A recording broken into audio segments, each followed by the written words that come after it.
The first thing Ryan Lawson ever said to me was, "I have rules. Not hello, not nice to meet you, not even a nod. Just that flat, cool declaration delivered from behind a clipboard, an actual clipboard with paper on it. Like we were in a corporate orientation and not standing in the hallway of a shared apartment that smelled faintly of lemon cleaner and old wood.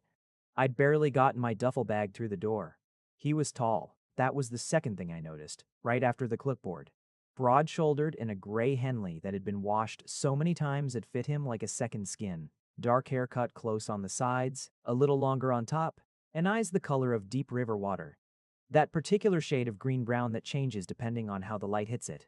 Strong jaw, lips pressed into a line that could have been called a mouth if it ever smiled. It did not smile. "Rules," I repeated, setting my bag down carefully because something about this man made me want to be careful.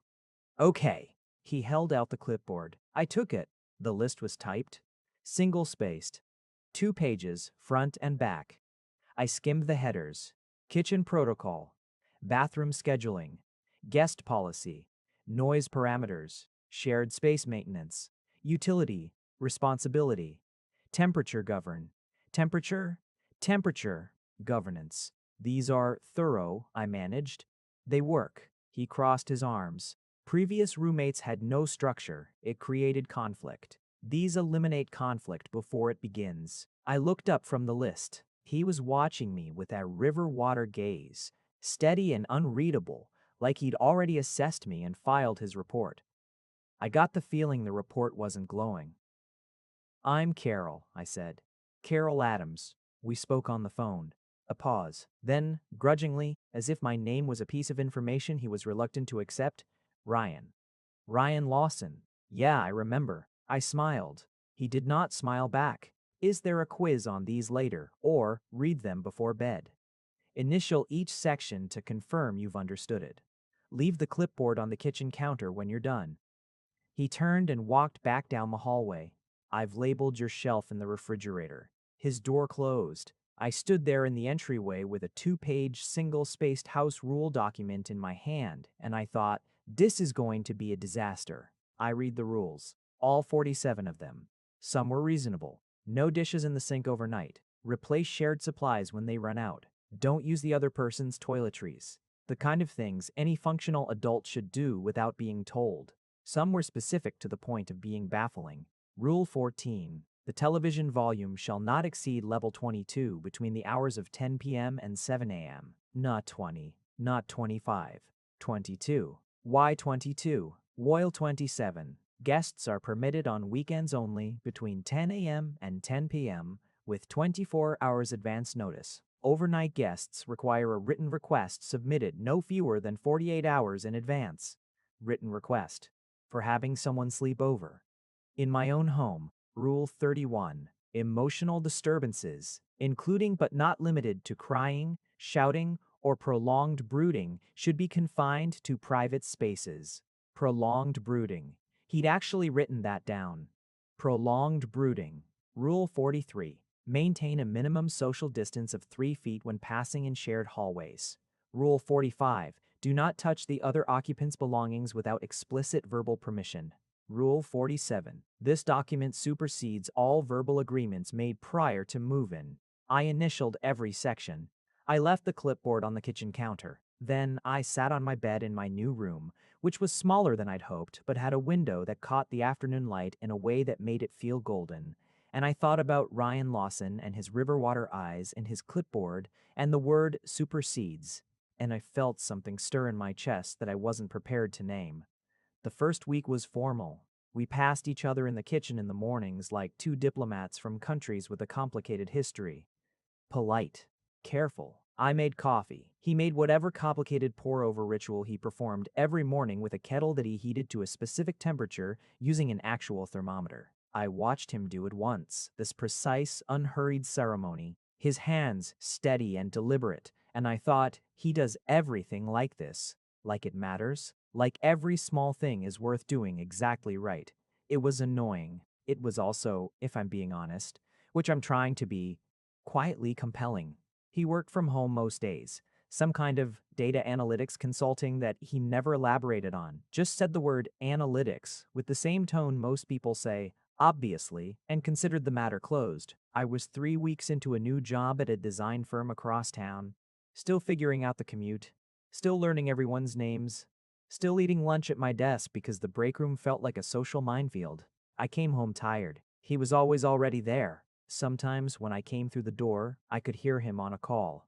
His voice carrying from behind his closed door, clipped and authoritative, the voice of someone who had never once second-guessed his own analysis. Other times, the apartment was so quiet I'd check the windows to see if the world outside still existed. He cooked at 6:30 every evening. Not 6, not 7, 6:30. The smell of it would reach me wherever I was in the apartment, and it was always, always something that smelled extraordinary. Garlic and herbs. Something slow braised. Once, improbably, what turned out to be a perfect shakshuka on the fourth night.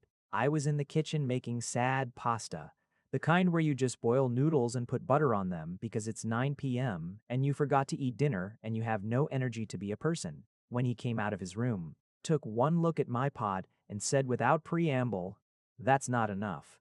"It's pasta," I said. "It's carbohydrates and fat. It's not a meal. It's a meal for tonight."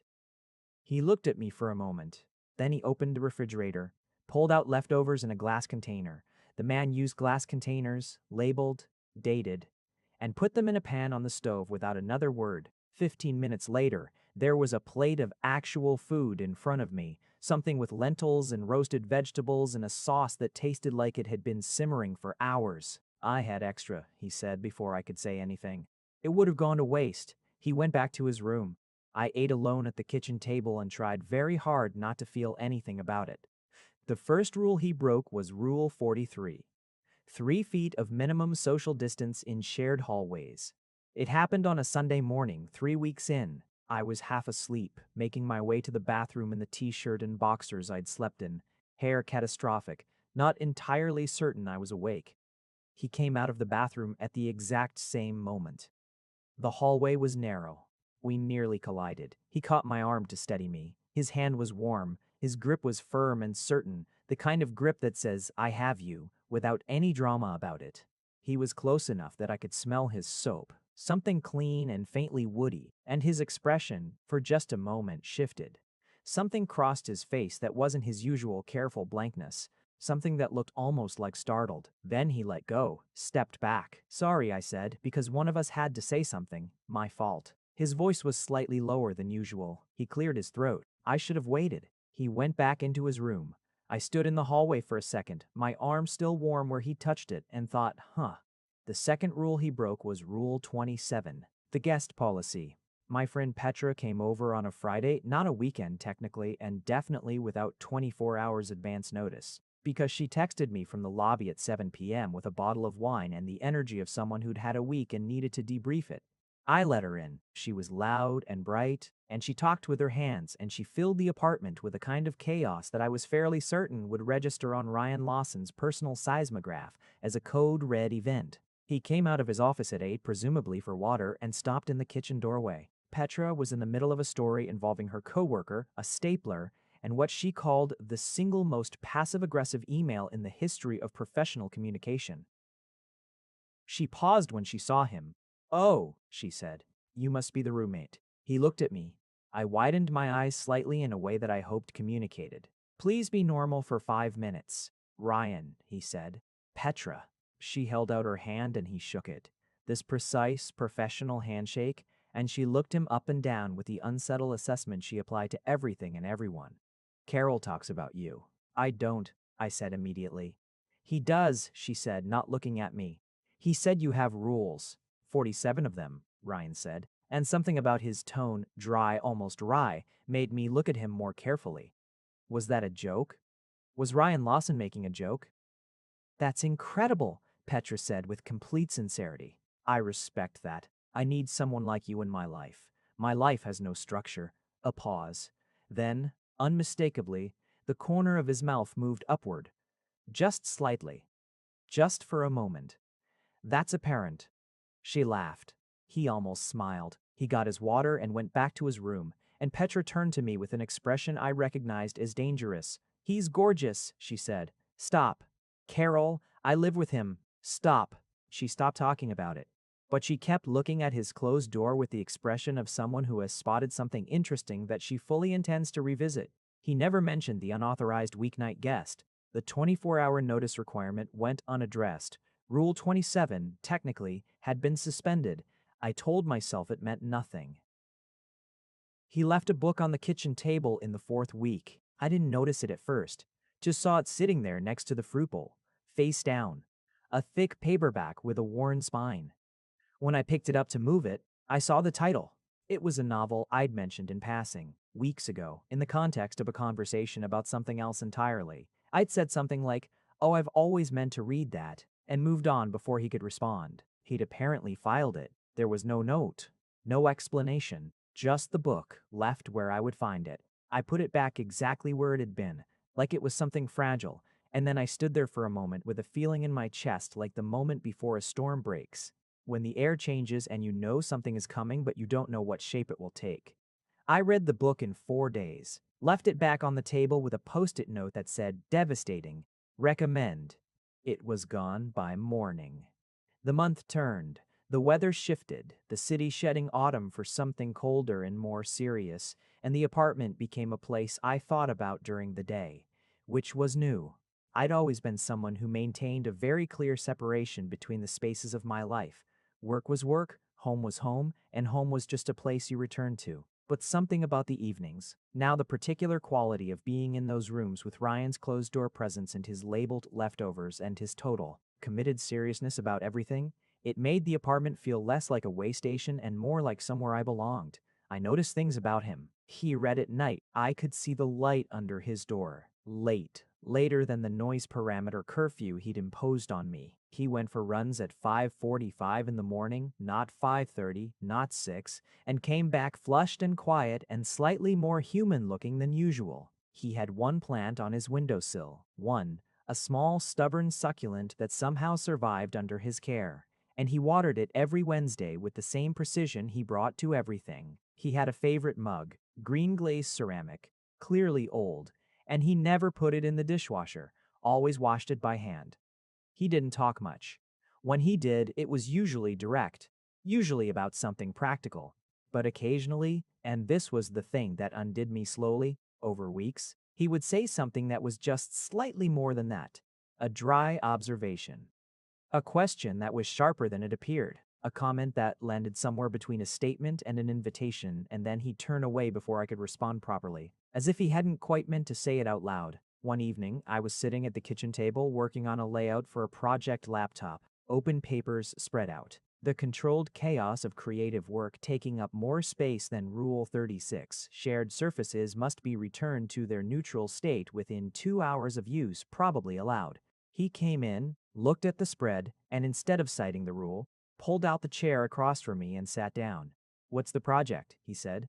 I blinked. "Rebrand for a restaurant group. They want the new identity to feel warm but modern." He looked at the layouts, said nothing for a moment. "Then, the spacing on that one is off. The eye goes to the left element first and stays there. It's not balanced. I know, I'm trying to fix it. The hierarchy is inverted. The secondary element is more visually dominant than the primary." "I know," I said, slightly more defensively. He tilted his head, looked at it from a different angle. "What if you flip the vertical axis, move the primary mark to the center, and let the secondary sit subordinate to it?" I tried it, stared at it. The whole thing clicked into balance like a key turning. "Huh," I said. "Data visualization," he said, almost apologetically. "I think about how people read information spatially. It's not design, but no, that's exactly it, actually." I looked at him. "Thank you." He nodded, stood up, and then instead of leaving, he went to the kettle and the question just came out of me. "Do you want to sit here while I finish? You don't have to talk. It's weirdly better working with someone else in the room." A pause that went on long enough that I regretted asking. "All right," he said. He made 2 cups of that precise pour-over coffee and sat back down across from me and opened his laptop. We worked in silence for 2 hours. It was the most comfortable silence I'd encountered in years. November arrived with rain that turned the city gray and reflective and pushed everyone indoors. The apartment felt smaller, good smaller. The way a room feels when it's warm and the outside is cold and the walls are keeping something worth keeping. We had dinner together for the first time on a Wednesday, not planned. He was cooking. I was hungry and present and hovering near the stove in a way that was probably obvious, and at some point he just got a second plate. We ate at the kitchen table. It was quiet for a while, the comfortable kind rather than the formal kind. Then I asked him something. I don't even remember what some small question, and he answered and I answered back, and the conversation unfolded itself cautiously. Like something that had been folded for a long time and wasn't entirely sure about unfolding. He'd grown up moving. Different cities, always temporary, always just for now. That was why, he said. The structure. The rules. When everything external is uncertain, you build internal structure. You make the small things reliable because the large things aren't. He said it without self-pity, just as information. The way you'd explain the logic of a system. That makes sense, I said. The 47 rules. People think it's controlling. He looked at me steadily. It's not. It's the opposite. It's reassuring, I said. And then, because this was true, and because the rain was loud against the window and I was feeling more honest than usual, I grew up in houses that were loud in bad ways. Everyone's feelings everywhere, all the time, nothing contained. When I got here and saw the list, my first instinct was to laugh. But honestly, the second instinct was relief. Something shifted in his expression, not softening. He didn't soften, exactly. More like a door opening a precise amount. That wasn't what I expected you to say. What did you expect? That you'd find it oppressive? Most people do. I find it legible, I said.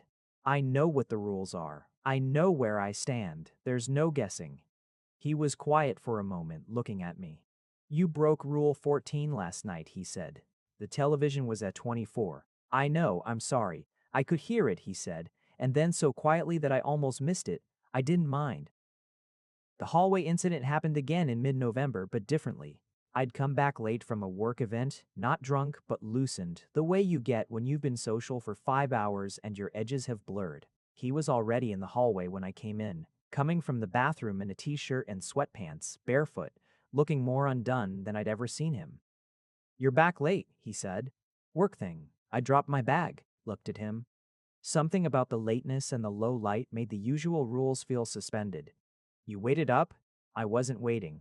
A pause. I heard the door. Sure, I said, not unkindly. He was close. Closer than Rule 43 allowed, though we'd both quietly stopped observing that 1 week ago. The light in the hallway was dim, just the small lamp at the end of the corridor, and his eyes were doing that river water thing where you couldn't quite name the color. Are you all right? He asked. Yeah, I'm good. It was just I made a gesture meant to convey the particular exhaustion of performing sociability. He seemed to understand it. Long, he nodded. We stood there a moment, not moving toward each other, not moving away, just existing in this narrow space between our rooms with the rain still going outside and the apartment warm around us. You should sleep, he said. You too, I said. Neither of us moved for a second longer than made sense. Then he said, Good night, Carol. And my name in his mouth was different from how it usually sounded, more careful, like he was holding it, and he went to his room. I stood in the hallway for a long moment before going to mine. I lay in the dark and thought about the gap between the rules and what he did, the growing space between what he'd written down and how he actually moved through the world when I was in it, the book he'd left, the second plate, the late-night silence that had become a kind of habit, the way he said my name. The rules said 3 feet. His hand on my arm had been anything but. The rules said overnight guests required a written request. He'd never once asked who texted me late at night. The rules said emotional disturbances should be confined to private spaces. But when I'd had a bad week in October, work stress, impossible client, the specific wretchedness of feeling incompetent, he'd noticed, he'd made tea without asking, left it on the counter outside my door, knocked once, and gone back to his room without requiring anything from me. That wasn't in any rule. That was something else entirely. December brought cold that had teeth, and with it, a different kind of closeness. The practical intimacy of 2 people sharing warmth. We started watching things in the evenings, him at one end of the couch and me at the other. Some television series he'd never seen, and I'd been waiting for an excuse to revisit. The first time it happened, It was casual, unplanned. I was watching something, and he came out for water, and I offered without thinking about it, and he sat down. We observed a careful distance that first night. By the third night, we were sitting somewhat closer. By the second week, there were evenings where his arm was along the back of the couch behind me, not touching, just there. A presence. A warmth. Rule 43 said 3 feet. His arm said something different. I didn't mention it. Neither did he. There is a kind of delicate social architecture to almost moments, and we were both, I think, engineers of deliberate restraint. He more than me, maybe. He built his whole life around structure and containment, but me too, in my way. I'd learned from loud, messy households that wanting something too openly was how you lost it. So we sat on opposite ends of a couch that was growing smaller by the week, and watched television, and did not say the thing that was becoming increasingly, obviously, the thing. One night, the show we were watching had a scene, a reconciliation scene between two characters, quiet and raw and real, the kind of writing that gets you before you realize it's coming. I felt it land in my chest and glanced sideways without meaning to. He was already looking at me. We both looked away immediately. The credits rolled. Neither of us spoke for a moment. "Good episode," I said. "Yes," he said. Then he said, "Carol." His voice, when he said my name like that, weighted, deliberate, carrying something, made my whole body still. "Yeah?" I said. He opened his mouth, then closed it. "Nothing," he said. "Good night." He got up and went to his room, and I sat on the couch in the dark and thought that I had never in my life wanted to say no, not nothing, more badly. The first time I nearly said something was a Saturday morning. We'd fallen into a weekend routine without discussing it. He cooked breakfast, I handled cleanup, we occupied the kitchen in a coordinated way that had taken no negotiation, just the quiet calibration of two people learning each other's movements. That morning he was making something elaborate, some kind of egg dish with herbs and roasted tomatoes, and I was sitting on the counter, which was probably against some rule I'd stopped tracking, drinking coffee and watching him. He moved well. I'd noticed this from early on, but it hit me differently some mornings, the way he inhabited space. Economical and precise, nothing wasted, no movement for its own sake. He'd roll up his sleeves when he cooked, and his forearms, I was looking at his forearms. He turned to get something from the cabinet and caught me looking. I looked at my coffee. A pause that lasted too long. "What?" he said. "Nothing." Another pause. "You were staring." "I was thinking," I said. "I just happened to be looking in your direction." He turned back to the stove. A moment of silence. Then, so quietly I almost missed it. "You can stare if you want. I don't mind." I looked up. The back of his neck was faintly pink. He did not turn around. I did not say anything, but the word he'd used, mind, had showed up twice now in the context of me. I didn't mind about the television volume. I don't mind about the staring. Ryan Lawson, who minded everything, who had built a 47-point structure around minding things correctly. Ryan Lawson did not mind things when they came from me. That felt important. 3 things happened in December that unmade me, each one a door opening a little wider than the last. The first, he came home from an errand. He ran errands on Saturday afternoons, alone, the same time every week, and he brought me something. Not food, not a book, not the practical secondhand kindness he'd used before. He'd brought me a plant, small in a terracotta pot, a different kind than his succulent something, with small dark leaves that he told me with a startling amount of knowledge about plants would thrive in the amount of natural light my room got and didn't need much attention because he said without looking at me, "I figured you'd forget to water it." "I'm offended," I said. "You forgot to eat dinner 4 times last month." "That's different." "Is it?" He put the plant on the kitchen counter. "You can keep it wherever you want." A pause. The slight tension around his jaw that I'd learned to read as him choosing his words carefully. "I noticed your room doesn't have anything living in it. That seemed..." Another pause. "Wrong." I looked at the plant, then at him. "Thank you, Ryan," I said. His throat moved. "It's a plant," he said. "It was the best gift I'd ever received." The second thing, I got sick. Not catastrophically sick. Just the grinding midwinter misery of a bad cold, aching and feverish and unable to get warm, wrapped in every blanket I owned and still shivering, stranded in bed with no energy to do anything useful. I'd texted my friend Petra in the morning with a voice message that was approximately 40% no's, and she'd responded with sympathy and a recommendation for a soup delivery service that she sent me the link to, which I did not have the energy to navigate. I heard Ryan in the apartment, heard the careful, measured sounds of his day. The kettle, his desk chair, the quiet of his work hours. At some point in the afternoon, I fell asleep. I woke to a knock on my door. "Come in," I said, or tried to. It came out closer to "come my." The door opened. Ryan stood in the doorway with a bowl of soup and a mug of something steaming, and he looked at me. At the catastrophic blanket situation, the general air of misery, the box of tissues, with an expression that was trying to be neutral and not quite succeeding. "You should have said something," he said. "You had work," I managed. "Carol."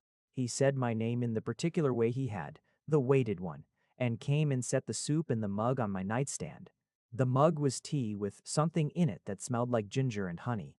The soup was clearly homemade, not from a can. When you're ill, you say something. There's no rule about that. He looked at me. "No," he said. "There isn't." He sat on the edge of my bed. Rule 45. Do not touch the other occupant's belongings without explicit verbal permission. And he reached over and put his hand on my forehead. His hand was cool against my skin. The gesture was so natural, so careful, that I felt something in my chest fracture quietly. "Still feverish," he said. "Drink the tea. Eat what you can of the soup." He didn't move his hand immediately, just held it there for a moment, reading some information only he could interpret. Then he removed it and stood. "I'll check on you later." "You don't have to." "I know I don't have to." He came back at 6 and at 9 and brought water and more tea and managed to get me to eat half a piece of toast by sitting in the chair by my door and simply waiting, with the patience of a man accustomed to time. And that was almost worse than anything, because him sitting there in my room in the lamplight with his work socks and his serious face just present, just staying, made me feel something so big it was hard to hold. "Ryan," I said on the third visit, half asleep. Why are you taking care of me?" A pause. "Because you need it," he said. "That's not in the rules," I murmured. "Quiet." Then his voice low. "No. It's not." I fell asleep before I could reply, and when I woke up, the chair was empty and my water glass had been refilled. The third thing was the party. Petra threw a holiday party. Small, she called it, which meant 40 people in her apartment, but festive and warm, and the kind of gathering where everyone talks louder as the night goes on. She'd insisted both Ryan and I come for separate reasons. Me because I was her best friend, and Ryan because, she'd said, he needed fun injected directly into his personality. He'd surprised me by agreeing. He wore a dark shirt, collar open one button, sleeves rolled. He looked, I need to just say this plainly because I am past the point of being coy about it, devastating. The kind of quietly devastating that doesn't announce itself, just sits there being what it is until you can't not see it. He was quiet at the party. Careful. The way he always was in unpredictable social situations, but he wasn't stiff. He watched things, talked to Petra for a while, talked to two of her friends who seemed fascinated by him in the way people are sometimes fascinated by something they can't quite classify. He held a glass of wine and didn't perform anything. At some point in the night, I was across the room and I looked over and found him already looking at me. Just looking. Not the way people look when you catch them looking at something casual. Looking the way you look when you've been watching for a while and you know it and you're not moving your eyes. I held his gaze. He held mine. Petra appeared at my elbow and said, very quietly into my ear, "Carol, sweetheart, he is so gone for you." "We're roommates," I said. "You are also," she said, "absolutely an idiot." We walked home together because we lived together, and it would have been strange not to. The city was cold and lit, the particular beauty of winter streets at night, everything a little crystalline. We walked close enough that our arms occasionally touched. Neither of us moved away. Halfway home, he said, "I broke a rule tonight." "Which one?" 31, he said. "Emotional disturbances should be confined to private spaces." I looked at him. "You seemed fine." "I was not," he said. "Fine." The way he said it, Ryan. "I watched you talk to people all night," he said with the same careful evenness he brought to everything. Like he was presenting data, like he was describing something empirical. "Watched you laugh with them. Watch them look at you the way. He stopped. Started again. I am aware that this is outside the documented parameters of our arrangement. My heart was doing something loud. Outside the documented parameters, I repeated. Carol. He stopped walking. I stopped walking. We were on a side street, quiet, a streetlight overhead, making a pool of amber in the dark. He looked at me the way he'd looked at me across the party, steady and direct and with something unguarded in it that I had never seen before. I'm going to say something that isn't in the rules. Okay, I said. I drafted it, he said. Rule 48 approximately 5 times. I kept deleting it because... A breath. Not quite a laugh. You can't put this kind of thing in a rule. It doesn't reduce to a rule. What can't you reduce to a rule? He looked at me. You, he said. I can't reduce you to a rule. Everything I do around you, the food, the book, the plant, the... He made a gesture that managed to encompass all of it. All the small non-rule things, the warm hand on my forehead, the chair in my doorway, the arm along the back of the couch. None of it is in the rules. I break the rules. I keep breaking them. His jaw was tight. Specifically when it comes to you, I break every single one of them, and Ryan, I said, I need you to tell me if this is, Ryan. He stopped. I closed the 2 steps between us. Rule 43's 3 feet, gone. Gone entirely. And I kissed him. Not careful, not controlled, not the kind of thing you can structure into a rule or contain in a 2-page document. Just him and me and the cold air, and his hands coming up to my face after a startled moment, cradling it like I was something he'd been afraid he'd misplace, and his mouth warm against mine. He kissed me back like it was something he'd been thinking about for a long time and had finally been given permission to do properly. When we came apart, his hands were still on my face. Carol, he said. Hi, I said. His expression. I wish I could describe it fully. Some of the careful blankness was gone. What was underneath it was something so much better. Not soft, exactly, not open in the unguarded way, but real. Present. Decided. I'm adding a rule, he said. Right now? Rule 48, he said. Right now? Rule 48, he said. Revised. His thumbs moved slightly against my jaw. No more distance. I laughed. It came out sounding relieved. That's a terrible rule for a man who wrote 43. 43 is rescinded, he said.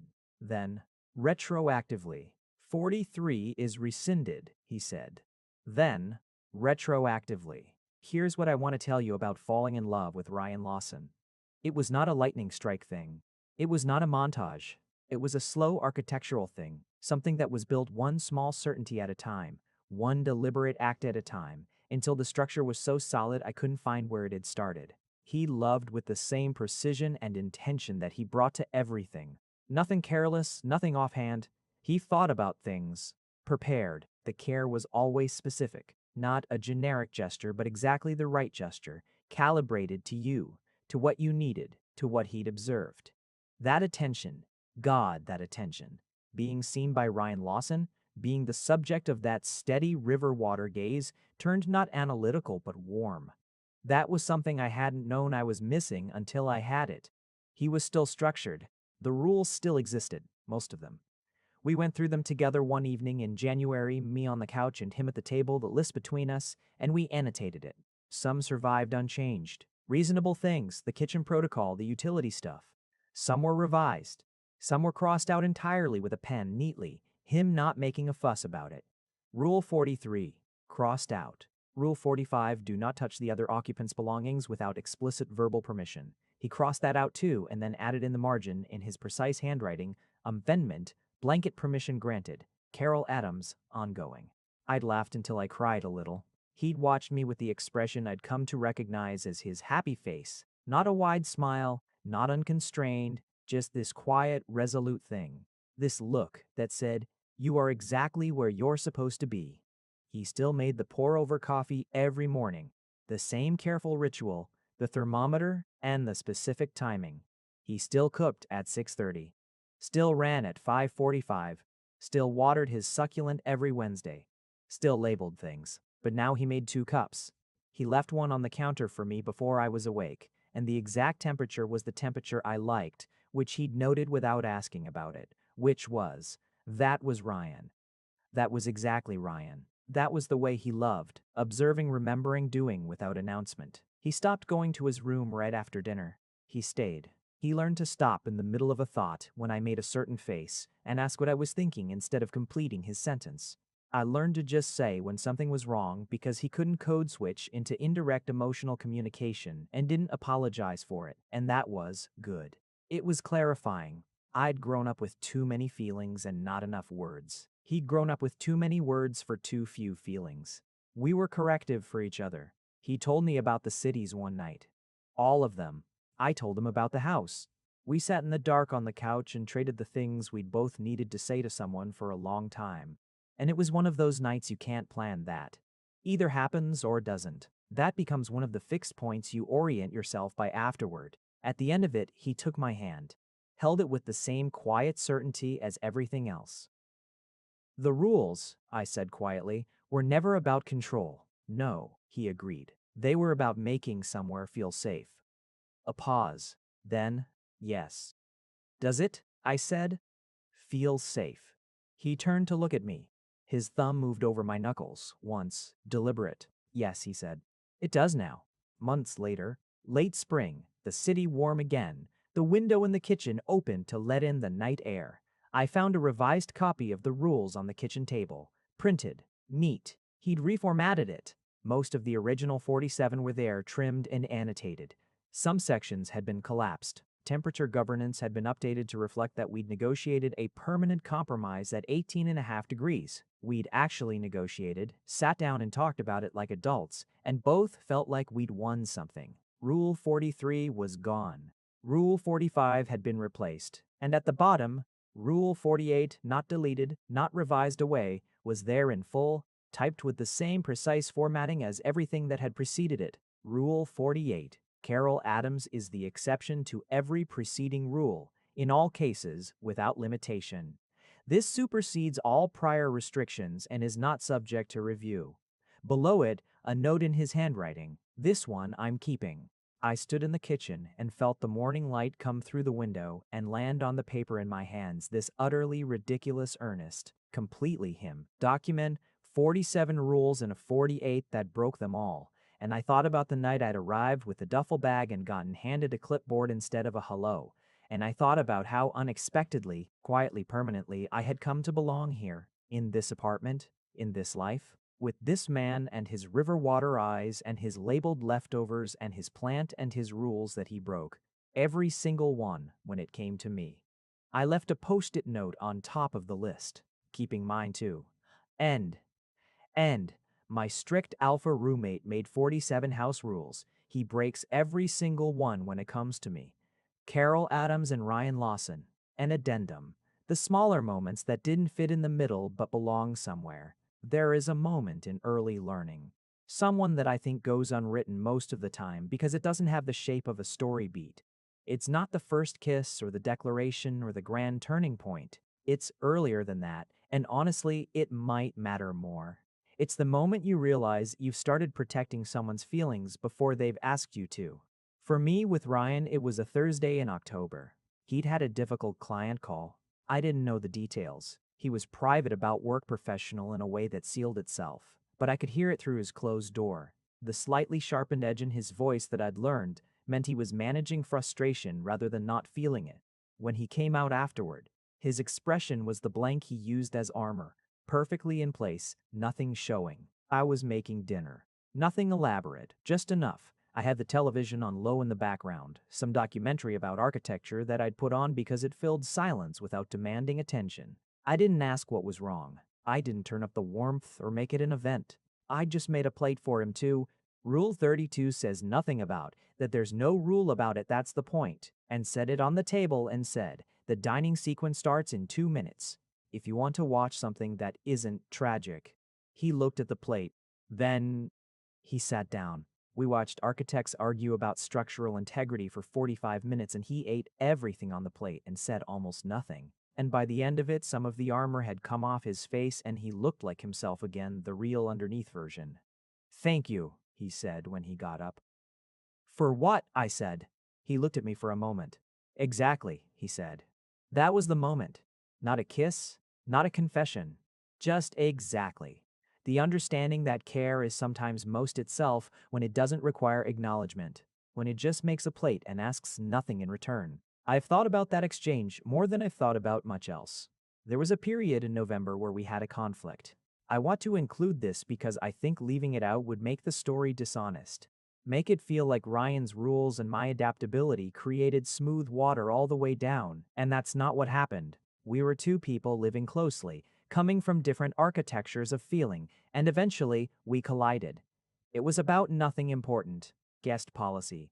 Petra again, specifically her tendency to appear unannounced, and the way I'd started treating the rules as flexible in ways that hadn't been renegotiated. He brought it up the way he brought up everything, directly, stating the issue without preamble. I heard it as criticism. I came back with something sharper than I meant. He went very still, in the way. He went still when he was choosing not to respond from the reactive place, and that stillness made me sharper still. Because I was raised in a house where stillness meant something was wrong. We were cold to each other for a day and a half. On the second evening, he knocked on my door. I was rigid, he said, standing in my doorway, arms at his sides like he'd rehearsed this and was delivering it correctly. The rules exist for structure, not for punishment. When I applied them punitively, that was a slight hesitation. That was wrong. I was careless, I said. I knew the expectations and I let it slide because it was convenient. That wasn't fair to you. A pause. We should renegotiate the guest policy, he said. Agreed. Sit down and do it properly. Both of us. Agreed. Another pause. His expression was still careful, but underneath the careful, there was something young and uncertain in a way that made my chest tight. I'm not good at this, he said. At conflict, I either go rigid or I go nowhere. I don't have a lot of practice with the middle. You just knocked on my door and apologized, I said. That's the middle. Something shifted in his face. Yes, he said, like he was noting something. I suppose it is. We renegotiated the guest policy that night, sitting at the kitchen table with a notepad, both of us slightly too careful and slightly too deliberate, which was the way we both handled things that felt fragile. We compromised. It was the first time I'd compromised with someone and felt, afterward, that both of us had come out with more than we went in with. He wrote it up properly and added it to the document. I initialed my section. The succulent on his windowsill. I want to talk about the succulent. It was there from the first day, already established, already clearly a thing he'd been tending for a while. Small and dark green and unremarkable to look at, except that it was alive, persistently, stubbornly alive under his care. One afternoon in January, maybe 3 weeks after the streetlight, after Rule 48, I was in his room for the first time, having been invited rather than wandering in, and I went to the window and looked at it properly. How long have you had it? I asked. 4 years, he said. He was at his desk reviewing something, but he looked over. I've moved 3 times since I got it. It's come with me. I looked at the little plant. 4 years, 3 moves. A small continuity in all that impermanence. What's its name? I said, because surely this plant had a name. He was quiet for a moment. Then, I don't name things. You named your kettle, I said. He'd slipped once and called it the Francis, and we'd never discussed why. A brief pause. That's different. How? Another pause. I'm not discussing the kettle.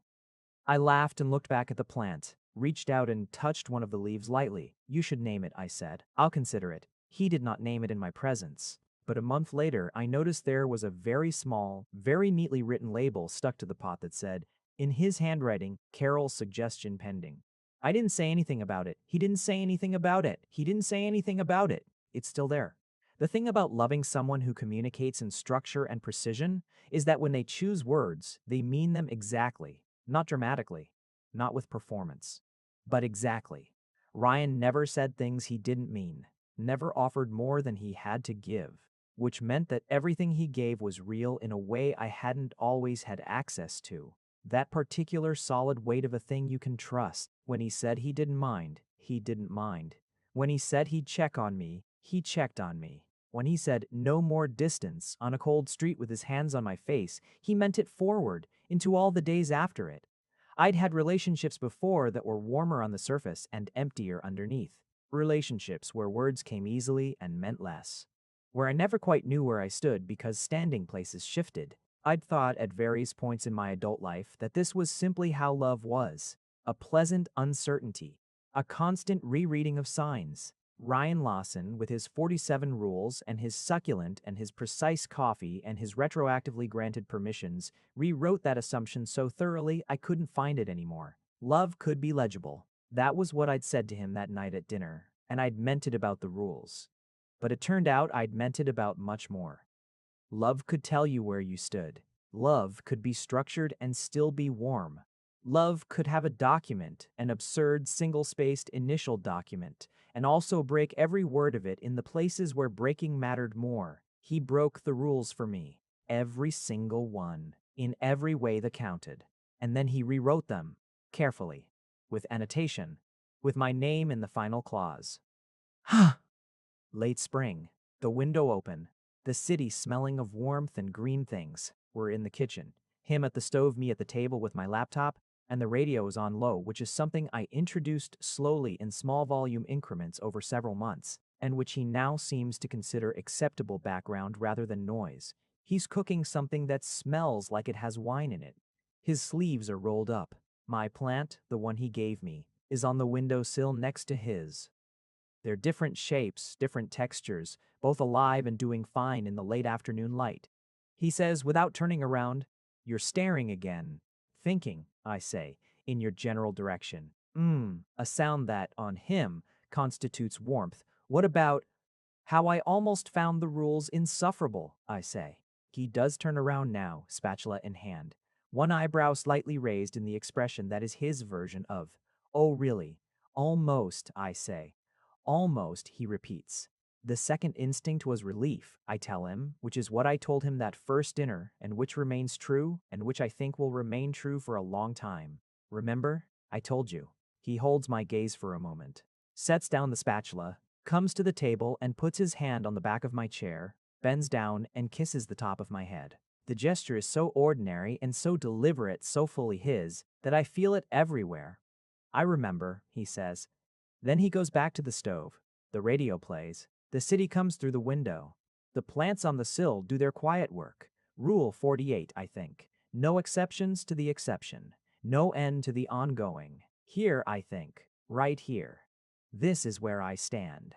If you made it to the end, you're my kind of person. Leave a subscribe. Comment down your favorite part of the story, and if you want early access to videos, exclusive content, or just want to support the channel, hit that join button right below the video. Even one member genuinely means the world to me. See you in the next one.